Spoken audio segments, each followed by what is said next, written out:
Olá, chegamos aí à nossa última aula de hoje de ciências. Nela nós vamos estar falando um pouquinho mais sobre o ciclo da água, tudo bem? Quero começar a nossa aula de hoje fazendo uma pergunta que eu sempre faço desde o primeiro dia de aula. A água do planeta Terra vai acabar? Quem lembra aí a explicação da resposta para essa pergunta? No final do vídeo vou perguntar de novo e aí eu quero que vocês me mandem pelo menos um áudio respondendo essa pergunta, hein? Tô esperando. Então vamos lá. No livro de ciências, aqui, página 32, ele vem explicando um pouquinho sobre o ciclo da água, tá? Só para revisar aqui, antes disso, nós vimos que a água ela possui três formas, certo? Ela pode estar no seu estado sólido, que seria o gelo, no estado líquido, que é o que sai da torneira, e no gasoso, que ele está no vapor, né? Nós não vemos. Como se fosse um ar. Daí aqui na página 32, ele vem explicando no primeiro parágrafo que quando a água está no rio, nos mares, nos oceanos, o sol aquece essa água, ele esquenta a água e aí essa água começa a evaporar, tá? Ela se torna um vapor. Ela tá evaporando, indo para o seu estado gasoso. Nisso, ela se condensa na nuvem. Esse gás que sobe se acumula na nuvem, certo? E ali ele se condensa. Quando essa nuvem fica muito pesada com essas gotículas de água, ela começa a liberar novamente essa água através da precipitação. A precipitação é quando essa água sai da chuva, que ela pode sair de três formas diferentes. A primeira seria na forma líquida, que é a chuva como nós conhecemos. A segunda seria através de neve, tá? Que é onde tem as temperaturas são mais baixas, por isso que ela sai em forma de neve, ou também na forma de granizo, que são pedrinhas de gelo, micropartículas de gelo. Então a água está no rio, no estado líquido, daí começa o estado de evaporação, ela sobe para a nuvem, na nuvem ela se condensa, e aí quando ela fica muito pesada, acontece a precipitação, que é onde ela é liberada em forma da chuva no estado líquido, da neve ou no granizo. Até aqui tudo bem? Alguma dúvida? Quando ocorre a precipitação, que essa água cai novamente, três coisas podem acontecer com elas, tá? A primeira coisa seria ela penetrar no nosso solo. Como que acontece isso? Por exemplo, quando cai a água da chuva no quintal da nossa casa, depois essa água vai secando, o chão vai absorvendo a água. Essa água que o solo absorve, ela é levada para o lençol freático, como eu expliquei para vocês na sala de aula. O lençol freático é uma camada que tem de água por onde essa água escorre, né? Que fica abaixo da terra, certo? Pode ser mais fininha, mais espessa, entre pedras, por onde essa água corre e vai até os rios. É através desses lençóis freáticos também que surgem as nascentes de água, porque aí a água sobe por ele e formam as nascentes.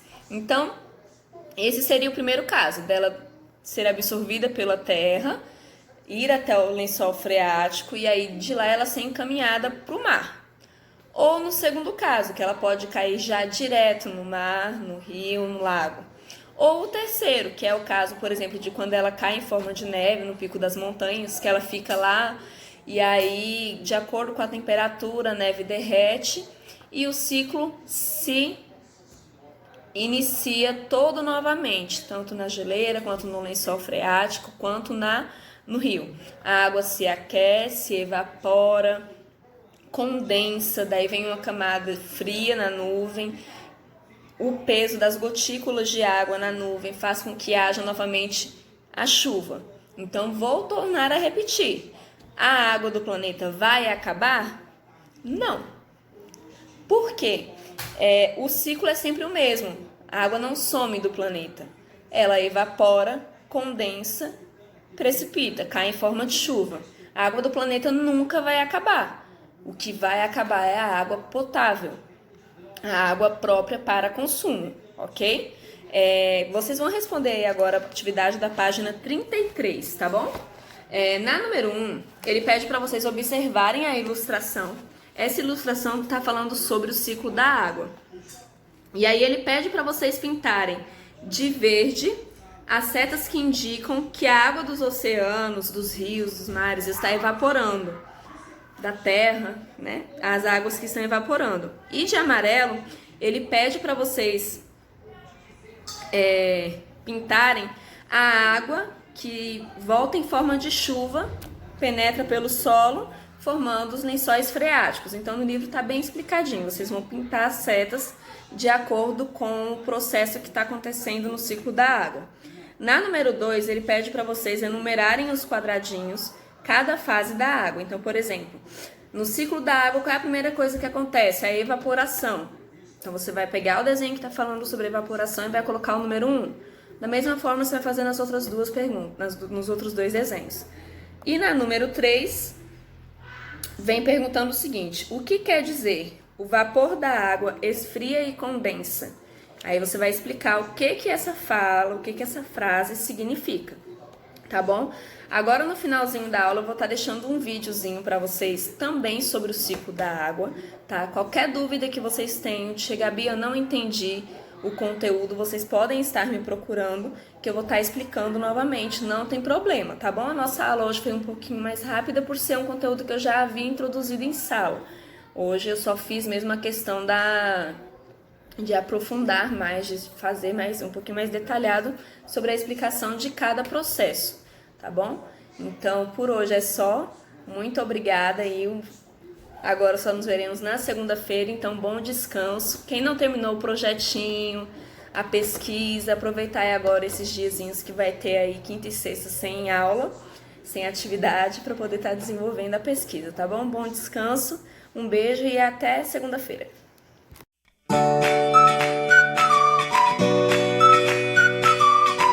Você sabe de onde vem a água e para onde ela vai? Para responder essas perguntas, é preciso conhecer o ciclo da água. Acompanhe com atenção as explicações a seguir e fique por dentro. Com a ajuda do calor do sol, a água evapora das superfícies dos rios, lagos, oceanos e também pela transpiração dos seres vivos. O vapor de água que vem da evaporação dos rios, lagos e oceanos e também da transpiração das plantas sobe pela atmosfera atingindo alturas onde a temperatura é menor, formando assim as nuvens cheias de gotículas de água. Esse processo é chamado de condensação. As correntes de ar movem as nuvens por todo o planeta. Quando essas nuvens ficam sobrecarregadas, ou seja, com muitas gotículas de água, acontecem as chuvas, ou seja, a precipitação. Em climas muito frios, a precipitação cai como neve e gelo, formando as geleiras. A neve pode derreter e escoar na superfície, chegando até os rios e oceanos. Parte do gelo se transforma diretamente em vapor d'água. Já nos lugares que não são tão frios, parte da água que cai da chuva volta diretamente para os oceanos, rios e lagos. Outra parte entra no solo como infiltração, podendo recarregar os aquíferos. Nos aquíferos, a água pode fluir para a superfície, formando nascentes. Ou pode ficar em regiões bem profundas por bastante tempo e depois voltar para os oceanos, onde evapora mais uma vez. Como podemos ver, o ciclo da água é um processo sem fim.